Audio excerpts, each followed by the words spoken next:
Hey hello welcome to chemistry and tour. So अगर आप इस चैनल पे नए हैं तो चैनल को सब्सक्राइब कर लेना, प्लीज़ बेल आइकन बटन को दबा देना ताकि जब भी मैं नया कोई वीडियो अपलोड करूं आप तक नोटिफिकेशन आ जाए। और अगर आपको ये वीडियो पसंद आए तो जाते जाते वीडियो को लाइक जरूर कर देना। तो चलिए शुरू करते हैं इस वीडियो के साथ। हे हेलो एवरीवन।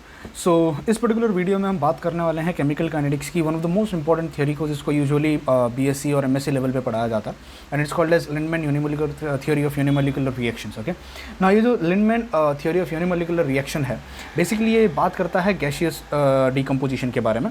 तो सबसे पहले मैं पॉइंट यहाँ लिख देता हूँ, it speaks about gaseous decomposition. मतलब अगर मान लो मेरे पास एक कंटेनर है और उस कंटेनर के अंदर मेरे पास एक गैसियस स्टेट में एक गैस प्रेजेंट है, एक मॉलिक्यूल प्रेजेंट है गैसियस स्टेट में। लेट अस से मैं उसका नाम रख देता हूँ ए। तो मेरे पास एक मॉलिक्यूल है ए, तो ऐसे बहुत सारे मॉलिक्यूल्स होंगे जो यहाँ पर प्रेजेंट होंगे। ठीक है, there are many molecules which are present over here, और ये सारे के सारे मॉलिक्यूल्स रैंडम मोशन में यहाँ वहाँ घूम रहे होंगे। ठीक है, नाउ सिंस सिर्फ ए प्रेजेंट है, इसके अलावा यहाँ पे और कोई दूसरा मॉलिक्यूल नहीं प्रेजेंट है, तो अगर मैं मैकेनिज्म समझने की कोशिश करूँ तो यहाँ पे तीन पॉसिबिलिटी होती हैं। सबसे पहली पॉसिबिलिटी को कहा जाता है एक्टिवेशन प्रोसेस। तो सबसे पहला जो प्रोसेस होगा वो एक्टिवेशन प्रोसेस होगा। उस एक्टिवेशन प्रोसेस में हुआ ये होगा कि आपका एक मॉलिक्यूल ए और दूसरा एक मॉलिक्यूल ए, जो कि नॉर्मल मॉलिक्यूल्स हैं, आपस में आके टकराएंगे, और टकराने के बाद मे बी इस मॉलिक्यूल का एनर्जी इसको ट्रांसफ़र हो जाएगा या इसका एनर्जी इसको ट्रांसफ़र हो जाएगा। तो एक मॉलिक्यूल जो है वो एक्टिवेटेड स्टेट में चला जाएगा और दूसरा जो मॉलिक्यूल है वो मेरा नॉर्मल मॉलिक्यूल रहेगा। अब यहाँ पर एक्टिवेशन हो गया। अभी जो एक्टिवेटेड स्पीशीज़ है मेरे पास, इसके पास दो ऑप्शन है। पहला ऑप्शन ये है कि ये एक्टिवेटेड स्पीशीज़ किसी भी एक normal low energy state molecule के साथ टकराएगी वापस से, और उसके बाद दोनों के दोनों मॉलिक्यूल अपना एनर्जी रीअरेंज करेंगे और फिर से ये डीएक्टिवेट होकर नॉर्मल स्टेट में आ जाएंगे। इसको हम कहेंगे deactivation process. Okay, deactivation process. ना ये एकमात्र डीएक्टिवेशन प्रोसेस नहीं है। मे बी ऐसा हो सकता है कि अगर मेरे पास ए स्टार प्रेजेंट है और उसको सामने ये वाला मॉलिक्यूल मिले ही ना और वो अकेला ही प्रेजेंट हो, उस केस में थोड़ी टाइम के बाद वो डीकम्पोज हो जाएगा और डीकम्पोज होने के बाद मुझे प्रोडक्ट देगा। तो ये भी मेरा एक डीएक्टिवेशन प्रोसेस है। तो मतलब मैं यूँ कह सकता हूँ कि इसको मैं ऐसे बता सकता हूँ, एक ए मॉलिक्यूल था, दूसरे ए मॉलिक्यूल के साथ टकराया, उसके बाद उसने मुझे दे दिया एक एक्टिवेटेड कॉम्प्लेक्स, और जो दूसरा मॉलिक्यूल था वो एक मॉलिक्यूल नॉर्मल हो गया। अब यहाँ पर दो पॉसिबिलिटी है, या तो ये ए मॉलिक्यूल वापस से जाके मुझे प्रोडक्ट दे दे अकेले, या ये ए मॉलिक्यूल फिर से इसके साथ टकराए और टकराने के बाद मुझे एक नॉर्मल प्रोडक्ट दे दे, दो मुझे फिर से मिल जाएं। अब अगर इस प्रोसेस को फॉलो करेगा तो भी वो डीएक्टिवेशन कहलाएगा, और इस प्रोडक्ट को फॉलो करेगा, इस पाथ को अगर फॉलो करेगा तो भी वो डीएक्टिवेशन कहलाएगा। अब हमें इसका काइनेटिक्स निकालना है। लेट अस से इसका नाम रख देते हैं रेट के कांस्टेंट K1, K2 और K3। मुझे इंटरेस्ट है प्रोडक्ट में, तो अगर मैं इसका रेट लिखना स्टार्ट करूं तो रेट ऑफ ए रिएक्शन क्या होगा? रेट ऑफ ए रिएक्शन हो जाएगा dP/dt, change in concentration of product by dt। अब हमने देखा है कि हम जब भी रेट कॉन्स्टेंट लिखते हैं हम हमेशा प्रोडक्ट के टर्म्स में लिखते हैं। ठीक है, so this will be equal to K3 into concentration of A star. ना अनफॉर्चुनेटली आप अगर इसको देखो तो don't you will A star जो है वो एक रिएक्शन इंटरमीडिएट है। At the end of the day या तो मुझे प्रोडक्ट मिलेगा या तो मुझे वो सेम रिएक्शन, इसको तो मैं ऐसे भी समझ सकती हूँ कि ये वापस आया फिर से चला गया। It's like a reversible, not reversible reaction I would rather say, कि हुआ और वापस से पीछे आ गया। There will be no equilibrium, यहाँ इक्विलिब्रियम नहीं होगा। टकराएंगे, ए स्टार और ए बनाएंगे और फिर से वो वापस चले जाएंगे, या तो वो क्या दे देंगे? प्रोडक्ट दे देंगे। So this is how it is possible. तो यहाँ पे जो मेरा ए स्टार है वो मेरा किसका काम कर रहा है? मेरा ए स्टार काम कर रहा है रिएक्शन इंटरमीडिएट का। It's working as a reaction intermediate. तो अब हमको पता है क्या करना है। एक तरीके से ये कॉन्जिक्यूटिव रिएक्शन हो गया कि एक रिएक्शन ने दूसरा दिया, दूसरे से फिर मुझे प्रोडक्ट मिलेगा या मुझे ये मिलेगा। मतलब इट्स जस्ट लाइक कि यहाँ पे पैरेलल रिएक्शन चल रहा है। I won't even say it as a parallel reaction, I would rather say it as a consecutive reaction. एक यहाँ पे बन रहा है, दूसरा ये यहाँ पे चला जा रहा है, तो it's just like a parallel. तो अब हमें करना क्या है? हमें कॉन्सेंट्रेशन ऑफ ए स्टार डालना, जो कि हमारा रिएक्शन इंटरमीडिएट है। तो हम यहाँ पे यूज़ करेंगे स्टेडी स्टेट अप्रॉक्सीमेशन। तो स्टेडी स्टेट अप्रॉक्सीमेशन हमें क्या कहता है कि change in concentration of any reaction intermediate with respect to time, reaction intermediate is considered to be 0। अब मुझे बताओ, is considered to be 0 मतलब इसका फॉर्मेशन हुआ होगा और कहीं तो इसका डीकम्पोजिशन हुआ होगा। तो फॉर्मेशन और डीकम्पोजिशन की रेट्स को अब तुम्हें यहाँ पे डालना है, एंड दोनों निकल के कितना आएगा? 0 आएगा। अब मुझे बताओ, ये 0 will be equal to formation. मेरा जो ए स्टार है रिएक्शन इंटरमीडिएट है वो कहाँ पे बन रहा है? सर पहली स्टेप में बन रहा है और दूसरी स्टेप में और तीसरी स्टेप में गायब हो रहा है। तो फॉर्मेशन सिर्फ एक ही स्टेप में हो रहा है, उसमें भी K1 आएगा। तो अगर मैं लिखना स्टार्ट करूँ तो मैं क्या लिखूँगा? This will be K1 into A into A, ये मेरा फॉर्मेशन होगा। बट डीकम्पोजिशन दो जगह पे हो रहा है। पहला डीकम्पोजिशन कहाँ हो रहा है? यहाँ पर हो रहा है। तो क्या आ जाएगा? K2 into A star into A. तो डीकम्पोजिशन पे माइनस आएगा, this will be K2 into A star into A, और दूसरा डिकम्पोजिशन कहाँ हो रहा था, जहाँ पर वो K3 into A star convert हो जा रहा था प्रोडक्ट में। आई होप आप समझ में आया, ये जो K3 into A star product में कन्वर्ट हो जा रहा था।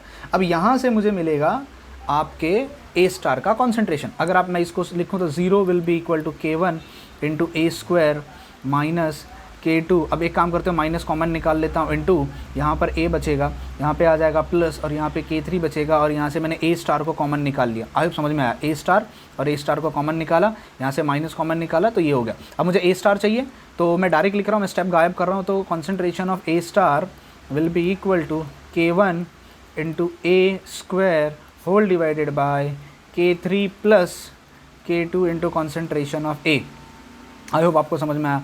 This is the equation that you get, और ये है लिंडमैन यूनिमोलिकुलर थियरी का इक्वेशन। बट अनफॉर्चुनेटली जो मेरा ए है यहाँ पे वो गैसियस स्टेट में है, तो इंस्टेड ऑफ कॉन्सेंट्रेशन मुझे वहाँ पे क्या यूज़ करना पड़ेगा, प्रेशर ऑफ ए।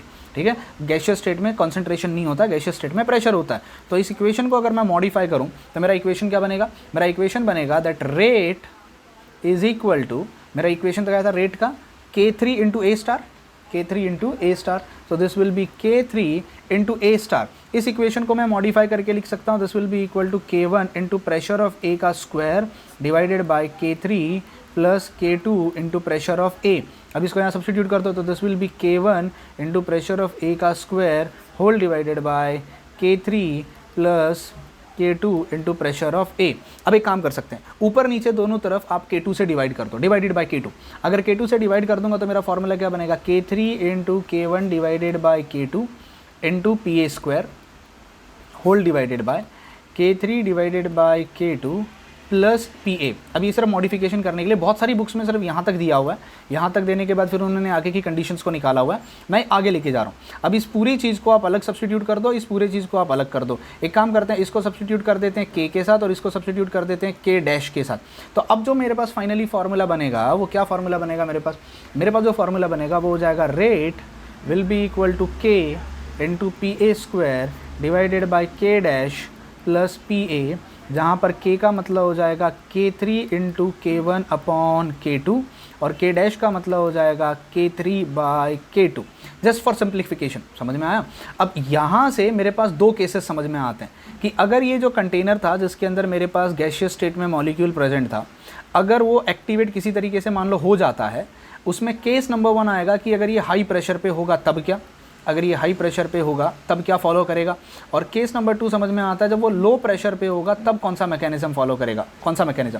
तो लेट अस से कि अगर वो केस नंबर 1 पे अगर मैं हाई प्रेशर पे लेता हूँ, कहना इसे P A will be much much much much greater than K dash.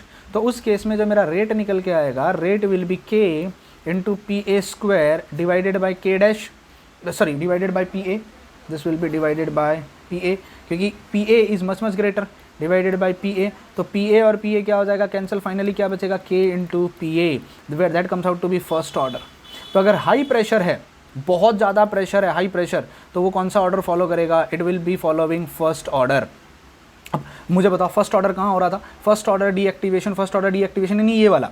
तो अगर बहुत हाई प्रेशर पे कोई चीज़ चल रही है तो वो फर्स्ट ऑर्डर मैकेनिज्म फॉलो करेगा, और अगर वो लो प्रेशर पे है, लेट अस से सेकंड कंडीशन लेते हैं कि अगर वो लो प्रेशर पे है तो उस केस में आपका P A will be much much much much less than K dash. उस केस में आपका रेट क्या हो जाएगा, रेट का फॉर्मूला हो जाएगा K into P A square divided by K dash.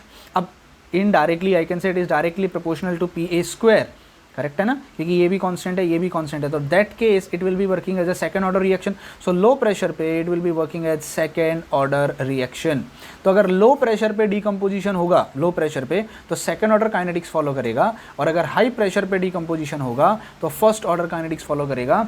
याद रखना, दिस इज समथिंग जो मैंने आपको पढ़ाया है, ये बहुत इंपॉर्टेंट है as far as entrance point of view is concern. ना प्रॉब्लम ये है कि लिंडमैन यूनिमोलिकुलर थियरी पे बहुत सारे ऑब्जेक्शंस उठते हैं। ऑब्जेक्शन किस लिए उठते हैं भाई, ऑब्जेक्शन सबसे पहला ऑब्जेक्शन तो यही उठता है कि अगर नाम में यूनिमोलिकुलर है तो ये जो सेकंड स्टेप आपने बताया है डीएक्टिवेशन का, ये होना ही नहीं चाहिए, क्योंकि यहाँ पे तो बायोमोलिकुलर हो जाता है। दूसरी बात, जो एक्टिवेशन प्रोसेस यहाँ पर हो रहा है, एक्टिवेशन, वहाँ पर मॉलिक्यूल एक्टिवेट हो रहा है दो मॉलिक्यूल के टकराने के बाद, that simply means it's a biomolecular, it can not be a unimolecular. तो बहुत सारे ऑब्जेक्शंस थे लिंडमैन यूनिमोलिकुलर थ्योरी के ऊपर। May be this is one of the reason कि इसको इतना ज़्यादा वाइल्डली एक्सेप्ट नहीं किया गया वर्ल्ड वाइड और इसको रिजेक्ट कर दिया गया ज़्यादा, इसमें बहुत सारे ड्रॉबैक्स और बहुत सारे ऑब्जेक्शंस उठने लग गए थे, बट स्टिल हम फिर भी इसको पढ़ते हैं because it helps us to understand कि क्या हो रहा होगा गैसियस डिकम्पोजिशन में हाई प्रेशर पे और लो प्रेशर पे, ठीक है। तो प्लीज़ याद रखना जो ये मैंने आपको ये सिखाया, स्पेशली ये फॉर्मूला याद रखना। देखो अगर मैं entrance exam point of view की बात करूँ, आप कोई भी एंट्रेंस एग्जाम देने जाते हो, they are not going to ask you the derivation, वो आपको कभी डेरिवेशन करने नहीं पूछेंगे, वो आपको फाइनल फार्मूला पूछेंगे। और फाइनल फार्मूले में याद रखना, इस फार्मूले को मैं कभी कभी और मॉडिफाई कर सकता हूँ। मैं इस फार्मूले को लिख देता हूँ कि rate will be equal to PA² divided by 1 + PA², 1 + PA², sorry 1 + PA। This is also the formula जो मैं कभी कभी यूज़ करता हूँ। अब ये मुझे मदद क्या करता है कि जो K' और K को है उसको मैंने हटा दिया है वहाँ से, क्योंकि वैसे भी हम लोग उसको कांस्टेंट ही मान दें, तो यहाँ पे मैंने इसको इस तरीके से, तो आप इसको भी याद रखोगे तो भी चलेगा।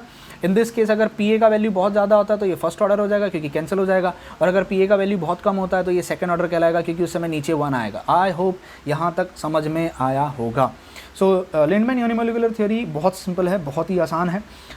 इसको प्लीज़ रिवाइज करके जाना। नेट, सेट और गेट पॉइंट ऑफ व्यू से अगर मैं बात करूं, जितने भी MSc के बाद के जो एंट्रेंस एग्जाम होते हैं, JRF, CSIR, नेट, JRF के लिए, उन सब में ये बहुत इंपॉर्टेंट है और बहुत बार इसके ऊपर क्वेश्चंस आते हैं, ठीक है। Bye bye, take care and God bless you all.